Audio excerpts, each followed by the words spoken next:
ಕಾಂಗ್ರೆಸ್ ನಾಯಕ Rahul Gandhi BJP ಸಂಸದನ mimicry ಮಾಡಿ video ಬಿಡುಗಡೆ ಮಾಡಿರುವುದನ್ನು ಖಂಡಿಸಿ ಗುರುವಾರ ಬೆಳಗಾವಿ ಬಿಜೆಪಿ ಕಾರ್ಯಕರ್ತರು ನಗರದ ಚೆನ್ನಮ್ಮ ವೃತ್ತದಲ್ಲಿ ಪ್ರತಿಭಟನೆ ಮಾಡಿ ಆಕ್ರೋಶವನ್ನು ವ್ಯಕ್ತಪಡಿಸಿದರು.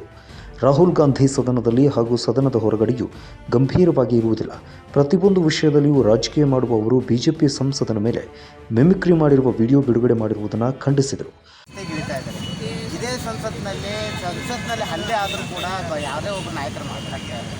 ಇದ್ರ ಬಗ್ಗೆ ತಮ್ಮ ಸಂಸದರಾದಂಥ ಪ್ರತಾಪ್ ಸಿಂಹ ಅವ್ರ ಬಗ್ಗೆ ಆರೋಪಗಳು ಕೇಳಿಬರ್ತಾಯಿದ್ದಾವೆ. ಇದ್ರ ಬಗ್ಗೆ ಯಾರೂ ನಾಯಕರಾಗ್ತಾರೆ. ಒಂದು ಮಿಮಿಕ್ರಿ ಆದದ್ದು ಸಂಬಂಧ ನೀವು ರೋಡಿಗೆ ಇಳಿತೀರಂತಂದರೆ ಎಷ್ಟು ನೈತಿಕತೆಯಿಂದ ನೀವು ವರ್ತನೆ ಮಾಡ್ತಾ ಇದ್ದೀರಿ? ನೀವು ಮೊದಲಿಗೆ ಸಂಸದಲ್ಲಿ ಆದಂತಹ ದಾಳಿ ಇದು ರಾಜಕೀಯವಾಗಿ ನೋಡೋದಾರ ಯಾರು ಕಾಂಗ್ರೆಸ್ದವ್ರು ಸಂಸದ ಮೇಲಿದ ಇದನ್ನಾಗಿದೆ. ಅದನ್ನು ಈಗ ಸತ್ಯಾಸತ್ಯತೆಗಳನ್ನ ನಾವು ಅದನ್ನು ತೆಗಿಬೇಕಂತೇಳಿ ಅವ್ರಿಗೆ ವಿಚಾರ ಇಲ್ಲ. ಇದನ್ನು ಸಹ ರಾಜಕೀಯ ಮಾಡೋದಾರ. ಸಂಸದದಲ್ಲಿ ಅವರು ಕೂತಾರೋ ನಮ್ಮ ಬಿ ಜೆ ಪಿಯವರು ಕೂತಾರೋ ಅದು ರಾಜಕೀಯದಿಂದ ನೋಡಬಾರ್ದು. ಸಂಸದ ಮೇಲೆ ಸಂವಿಧಾನದವನ್ನು ನೀವು ಉಲ್ಲೇಖ ಮಾಡ್ತಾಯಿದ್ರಿ. 190 ಜನ ಸಂಸದರನ್ನು ಒಂದೇ ಅಟೆಂಡನ್ನೇ ನಿಲಂಬಿತ ಮಾಡ್ತಾ ಇದ್ದಾರೆ. ಇದು ಪ್ರಜಾಪ್ರಭುತ್ವದ ಕೊಲೆ ಅಲ್ಲ?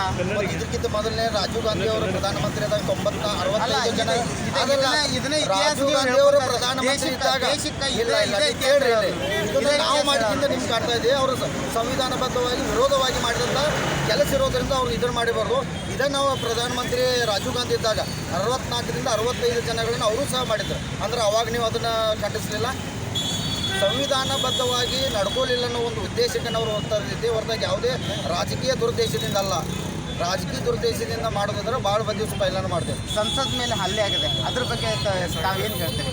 ನೋಡಿರಿ, ಪ್ರತಾಪ್ ಸಿಂಹ ನೀವು ಆರೋಪ ಮಾಡೋದಾರೆ ಕಾಂಗ್ರೆಸ್ ಅಂತ ನೀವು ಹೇಳ್ತೇವೆ. ಯಾವುದೇ ಅವ್ರ ಲೋಕಲ್ ಯಾರು ಬಂದಪ್ಪ ನಾವು ಸಂಸದ ಹೋಗಬೇಕು ನೋಡಬೇಕಾಗಿತ್ತು ಅಂತ ಹೇಳ್ತಾರೆ. ಅವ್ರು ಇದು ಕೊಟ್ಟಿದ್ದಾರೆ ಅಷ್ಟ, ತಮ್ಮ ಕ್ಷೇತ್ರದ ಒಬ್ಬ ಯಾರು ಅದಾರ ಅಂತೇಳಿ. ಹೊರತಾಗಿ ಅದನ್ನು ರಾಜಕೀಯ ಮೂಲವಾಗಿ ಎಲ್ಲ ಅದನ್ನು ಬಳಸ್ಕೊಂಡ್ರೆ ಸಂಸದ ಮೇಲೆ ಹಲ್ಲಾಗೈತಿ ಅದು ಆಗಬಾರ್ದು ಅಂತೇಳಿ ಪೈಲ ಅವ್ರ ಪ್ರತಿಕ್ರಿಯೆ ಕೊಡಬೇಕು. ಅದನ್ನು ಬಿಟ್ಟು ಏನು ಮಾಡಿದ್ರೆ ರಾಜಕೀಯವಾಗಿ ಅದನ್ನು ತಗೋತಾರೆ.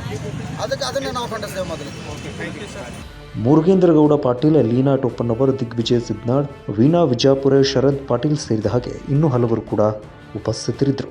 Rajashekhar Hiremath, Kannada news network, Belagavi.